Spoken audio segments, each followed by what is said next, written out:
Now you're gonna pay. Critics have said that Netflix's Karate Kid update, Cobra Kai, is what happens to an 80s movie when it grows up. And nothing reflects this more than the total transformation of quintessential 80s bully Johnny Lawrence, as portrayed by actor William Zabka, into the middle-aged protagonist of Cobra Kai. Being a badass doesn't mean being an asshole.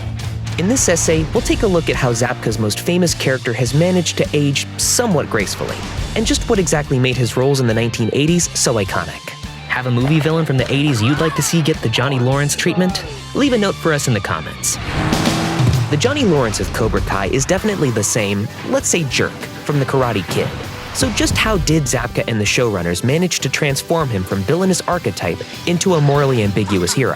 I don't know, do you? Something closer to a real human being. Sometimes the hero, sometimes the villain, sometimes both at the same time. First, we learn more about Johnny's past and his motivations. This allows the audience to empathize with him. I was wondering if I could take a karate class. Karate? Ha! Look at you. You're a skinny little white boy. Besides, don't you get in enough fights already at school? Sid. What? Look, the kid's a social reject. He doesn't have a single friend. Second, we get to see Johnny struggle, sometimes with things out of his control. You put it on the wrong wall. I said the wall across from the door.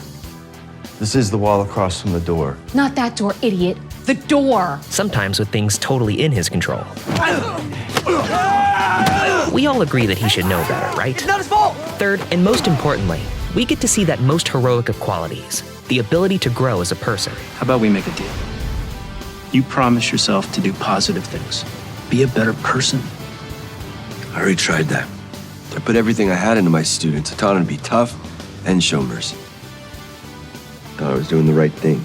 You gotta remember, you don't do the right thing because it always works out. You do the right thing because it's the right thing to do. Both those kids need you. I can help you with Robbie. The detention center will let you in if you're accompanied by a member of the clergy, so... I agree. A pretty big deal for a character that set the standard for bad guys. But just how did Zabka help create that standard? Zabka began his career acting in commercials in the early 80s. Table pressing. Good for strength and definition. Full extension is very important. Gone were the gritty character studies with morally ambiguous endings of the 1970s. No pain, no gain. With the Cold War heating up, Hollywood pumped out blockbusters aimed at teens. Films with feel-good endings and clear good guys and bad guys. You must be a trendsetter, Johnny. Looks like everyone's doing something new. Take a right, check it out. Hey, Johnny, forget it, man. It's ancient history. Who told you, man? With his natural charisma and athleticism, Zabka, then in his late teens, was just what the Karate Kid producers were looking for. Wait, I'm going to fight, huh? Almost, that is. Zabka managed to snag his first film role despite not even knowing karate. Though you'd never know it watching him beat up nerds. His star turn in The Karate Kid quickly led to similar parts in Back to School with Rodney Dangerfield, and Just One of the Guys. May I cut in? Cementing him as the definitive 80s bully. But what made for a good 80s bully?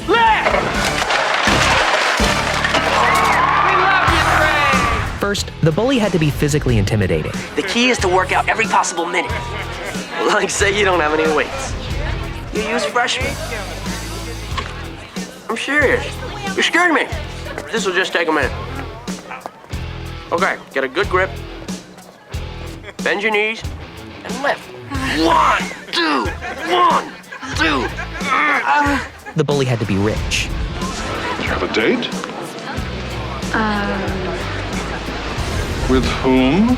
Dad, it's a friend. Not that boy from Reseda. Yeah, he's from Reseda. He's a nice guy. Classic snobs versus slobs. And finally, an 80s bully was only as good as the goons he had backing him up. Hold it! Remember what Sensei said? You gotta wait for the tournament. Must be take a worm for a walk week! Hey, don't think about the pain! Get him a body bag! Yeah! Zabka's early roles checked all those boxes. That's because he's a little tulip. But out of all of his roles, not to mention the dozens of other classic on-screen bullies of the 80s, why is it that Johnny Lawrence, and not, say, Chet from Weird Science, is the one getting the Netflix treatment? Unlike other classic 80s bullies, there was always more to Johnny Lawrence than met the eye. You're all right, LaRusso. You're nothing. You lost. You're a loser. You know, you're really sick, man. The little hints that there was more to his story than what the film was showing us left the door open for us to see a more nuanced version of this classic 80s villain. A version that feels right at home in 2020. Complicated times call for complicated stories, and complicated stories call for complicated good guys. Just like the original Karate Kid, Cobra Kai is an incredible blend of action, drama, and comedy.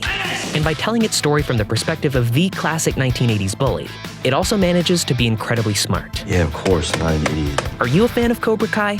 Let us know your favorite Johnny Lawrence anti-hero moments below in the comments. Thanks for watching. Subscribe to the Netflix Film Club channel to get our latest exclusive videos. Plus, hit the bell so you don't miss a single one.